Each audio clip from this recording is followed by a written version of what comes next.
Headlines flash across our screens, each more alarming than the last. Talks collapse, forces on high alert. A tense quiet descends.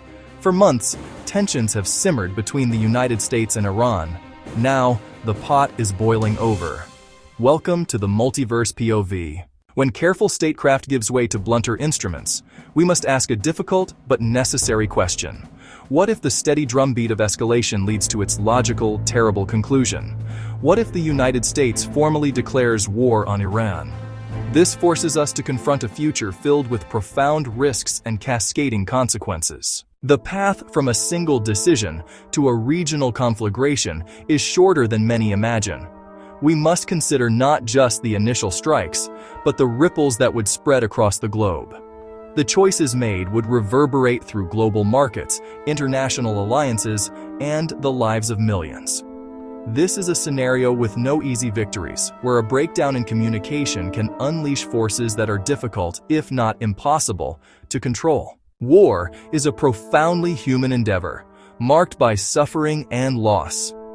To understand the stakes, we must explore the potential costs of conflict. The first week of a war between the United States and Iran would be defined by shock and awe. The world would awaken to news of decisive military action, led by U.S. stealth bombers and cruise missiles. In the opening week, U.S. strikes launched from distant bases and naval vessels would hit key targets across Iran. The objective? Achieve air superiority and neutralize command and control infrastructure in a series of overwhelming waves. The sky over Iranian cities would light up with explosions. Iran's response would be swift and asymmetric.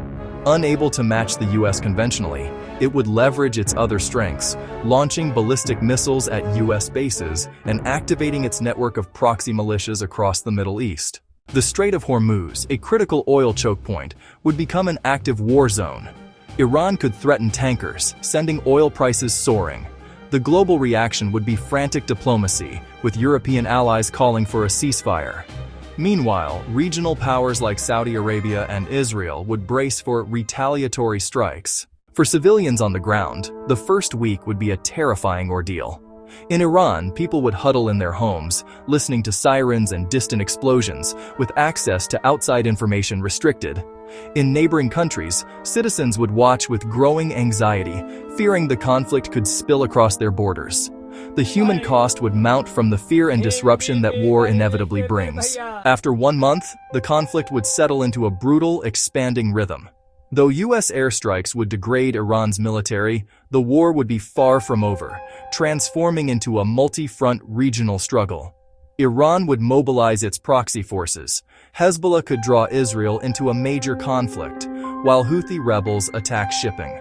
The dream of a quick war would vanish. The global economy would face severe distress from a genuine energy crisis. Oil prices could double or even triple, leading to cripplingly high costs for fuel and electricity. Soaring costs would ripple through the economy, threatening a deep global recession. The economic pain would be felt at families' dinner tables. As the conflict grows into a humanitarian catastrophe, millions would be displaced, streaming into neighboring countries and stretching regional resources to the breaking point. International aid organizations would plead for funding and safe access to deliver food, water, and medical supplies. In the U.S., the initial rally around the flag effect would fade, replaced by a divisive debate over the war's immense financial cost. Questions would arise about the war's objectives and exit strategy. Anti-war protests became a regular feature, as political unity fractured under the strain of mounting casualties and economic hardship. Months into the war, the conflict would enter a long, grueling phase of attrition. The U.S. would be mired in a fight with no clear endpoint, facing a persistent, low-tech insurgency across a vast area. Though battered, Iran would not collapse, instead solidifying nationalist sentiment. Geopolitical alignments would harden as Russia and China increased their support for Iran through economic lifelines and clandestine supply of advanced weaponry. The world would become a more dangerous, polarized place. NATO could face internal divisions, straining transatlantic ties. The economic consequences would be chronic and global, with sustained high energy prices, inflation, and rerouted supply chains leading to shortages. The immense cost forces hard choices, and the human toll would be staggering. Casualties could reach hundreds of thousands as cities lie in ruins, infrastructure decimated. A refugee crisis would destabilize the region, tearing the social fabric in ways that could take generations to mend. War is never inevitable. It is always a choice. Even on the brink of conflict, alternative paths remain open. The most powerful is persistent, creative diplomacy. This involves discreet backchannels and a willingness to understand the other side's security and domestic pressures. Another tool is smart, targeted pressure. Focus sanctions on individuals and entities responsible for aggression, not ordinary citizens. Combined with clear off-ramps, specific actions that lead to de-escalation, and a return to normal relations. Regional cooperation is a third pathway. Gulf countries have deep concerns about Iran, but also the most to lose from a regional conflagration. Direct dialogue can lower the temperature, using shared interests like maritime security to form a regional security framework.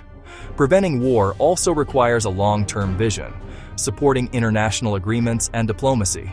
These methods aren't dramatic, but they are essential. Though slow and frustrating, success is measured in wars that don't happen, in lives not lost. This is the quiet, difficult work of building peace. The scenario of war is a sobering reminder. A single decision can set in motion a chain of events with devastating consequences. A contained conflict can quickly spiral into a global catastrophe, exacting a terrible price in human lives, economic stability, and international order. The path of war is often presented as a solution, but it opens a Pandora's box of new problems. A path easy to start, but excruciatingly difficult to end. The burden rests on leaders to resist the allure of quick action and embrace the difficult, patient work of diplomacy. This requires the courage to step back from the brink and pursue peace, even when it is unpopular. Strategic foresight considers the world we leave for the next generation. In a democracy, this responsibility is not for leaders alone. The public has a vital interest in the outcome. Citizens must demand clarity and ask the hard questions. What is the ultimate objective? What is the exit strategy? An informed public is the most effective check against rash decisions. A robust public discussion is a hallmark of a healthy democracy. This exercise in what-if thinking is a cautionary tale. The most prudent path prioritizes dialogue, de-escalation, and the preservation of human life. The choice between war and peace is the most consequential a nation can make, demanding wisdom and a profound respect for the cost. This is one possibility in the multiverse. What's your take? Comment below and subscribe to the Multiverse POV for more alternate scenarios.